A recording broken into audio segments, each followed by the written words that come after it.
Fourche des hérétiques. Un collier avec deux ensembles de fourches métalliques à chaque extrémité. Un ensemble était placé sous le menton et l'autre sur le sternum et l'appareil était fixé autour du cou. Cela forçait la victime à garder la tête levée, causant un inconfort sévère et une privation de sommeil. La personne était interrogée ou simplement laissée là, tandis que les fourches perçaient lentement leur cou et leur mâchoire. Cela durait jusqu'à ce que la victime ne puisse plus garder la tête levée. Bride des mégères. Une structure métallique portée sur la tête avec un bâillon pour réduire la personne au silence. La partie à l'intérieur de la bouche comportait des pointes qui lacéraient la langue en cas de mouvement. Elle était utilisée pour punir les femmes jugées trop bavardes ou querelleuses, les humiliant publiquement et restreignant leur capacité à parler. Aigle de sang. Un rituel brutal où les corps de la victime étaient découpés à partir de la colonne vertébrale et écartés pour ressembler à des ailes, tandis que les poumons étaient extraits par les ouvertures, provoquant une mort lente et agonisante. Scaphisme. Une méthode de torture particulièrement cruelle où la victime était piégée dans un bateau et enduit de miel et de lait pour attirer les insectes. Elle était également nourrie de ce mélange, ce qui la forçait à déféquer et vomir, attirant encore plus d'insectes. Ces derniers mordaient la victime et pénétraient dans ses orifices jusqu'à ce qu'elle meure. Ce processus était répété chaque jour, rendant cette méthode l'une des plus longues et brutales, avec une victime ayant survécu 17 jours avant de succomber.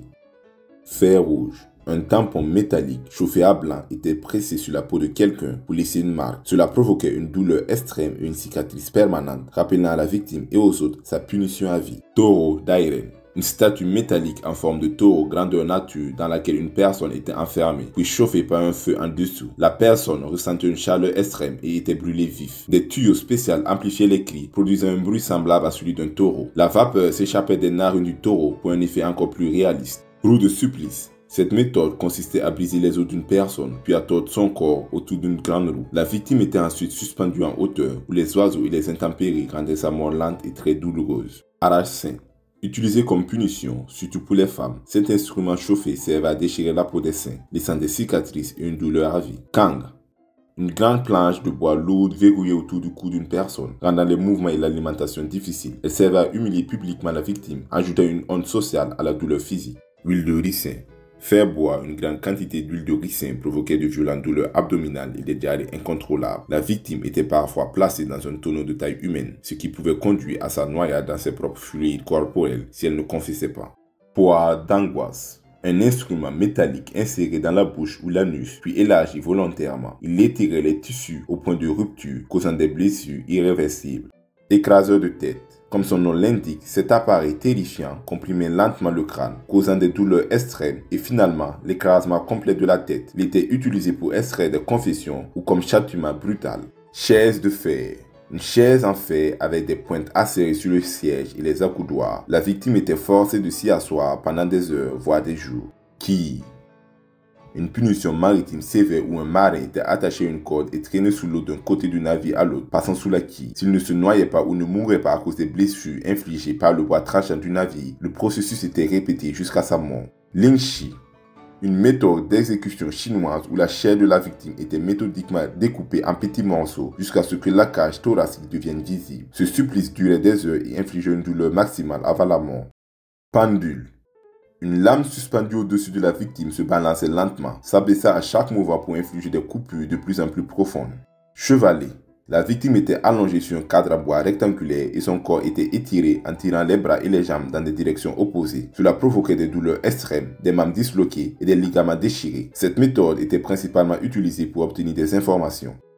Fille du charpentier. Un dispositif de compression forçant la victime à adopter une position accroupie, comprimant son corps, provoquant une douleur immense. Contrairement au chevalet, cette méthode se concentrait sur la compression plutôt que l'étirement. Peau de Harara. Une méthode de torture où une personne était suspendue à une barre par les poignets et les chevilles, ressemblant à un perchoir de perroquet. Bien qu'elle n'ait pas été destinée à tuer, elle causait souvent des problèmes articulaires à long terme. Terreur de la langue. Un outil utilisé pour saisir et arracher la langue, provoquant une douleur extrême et empêchant la victime de parler. Ironiquement, il était souvent utilisé pour forcer les gens à parler. Strapado. Ces tortures impliquaient d'attacher les mains de la victime derrière son dos, puis de la suspendre par une corde attachée au poignet. Cela provoquait généralement la dislocation des épaules, des poids pouvant être ajoutés pour intensifier la douleur. Sans repos, cette méthode entraînait souvent la mort en moins d'une heure. Torture de la pièce blanche. Une méthode psychologique où la victime était placée dans une pièce entièrement blanche, insonorisée, sans fenêtre ni caractéristiques distinctives. Ces tortures prolongées causaient souvent des troubles mentaux graves. Oubliette. Une forme de donjon conçue comme une fosse profonde, destinée à emprisonner des personnes oubliées dans l'obscurité. Les victimes y étaient jetées par une ouverture étroite et laissées à mourir sans nourriture ni eau, d'où le nom oublié. Gibet. Des cases humaines utilisées pour l'exécution publique ou comme punition post-mortem. Le corps, parfois encore vivant, était enfermé dans une cage en métal et exposé dans un lieu fréquenté. Cela servait d'avertissement et entraînait une mort lente et humiliante. Chatouilleur espagnol. Un instrument métallique en forme de griffe conçu pour déchirer et mutiler la chair. Au début, il causait une légère douleur semblable à des chatouilles, mais finissait par infliger des blessures graves. Torture au bambou. Un bambou était inséré dans l'anus de la victime et laissé pousser. Le bambou, qui pousse rapidement, transperçait le corps de la victime, causant des douleurs insoutenables jusqu'à ce qu'il ressorte de l'autre côté. Écorchement vivant. Une méthode horrible où la peau de la victime était retirée du corps, souvent alors qu'elle était encore vivante. Cela provoquait des douleurs intenses et une mort lente par choc ou par infection. Chaise de Judas. Une chaise dotée d'un sommet en forme de pyramide sur laquelle la victime était placée. Des cordes servaient à abaisser et suspendre son poids corporel sur la pointe, ce qui déchirait lentement le corps. Vierge de fer. Une sorte de chambre ressemblant à un cercueil avec des pointes à l'intérieur. Une fois fermées, les pointes perçaient le corps de la victime, infligeant une mort lente et douloureuse. Âne espagnol. Un dispositif en bois avec un sommet tranchant sur lequel la victime devait s'asseoir en califourchon. Des poids étaient attachés à ses pieds, augmentant la pression et causant des blessures graves à la colonne vertébrale et aux jambes, parfois jusqu'à ce que le corps soit déchiré. Cisaille crocodile. Un instrument de torture utilisé pour couper les membres. Les cisailles, chauffées à blanc, avaient des bords dentelés en forme de mâchoire de crocodile et étaient utilisés pour punir les voleurs, les artisans métallurgistes. Torture par l'eau chinoise. Une méthode où des gouttes d'eau étaient continuellement laissées tomber sur le front d'une personne pendant une longue période. Cela causait un stress psychologique intense, de l'anxiété extrême et parfois la folie. Le bruit répétitif devenait insupportable.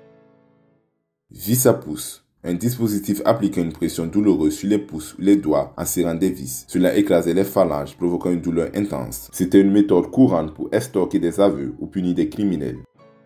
Tourniquet. Une machine qui faisait tourner la victime à grande vitesse, provoquant désorientation, nausées et parfois des blessures graves dues à la force centrifuge. Si vous voulez discuter cette vidéo ou suggérer une nouvelle, vous pouvez me le dire dans les commentaires. Vous pouvez également vous abonner et regarder mes prochaines vidéos.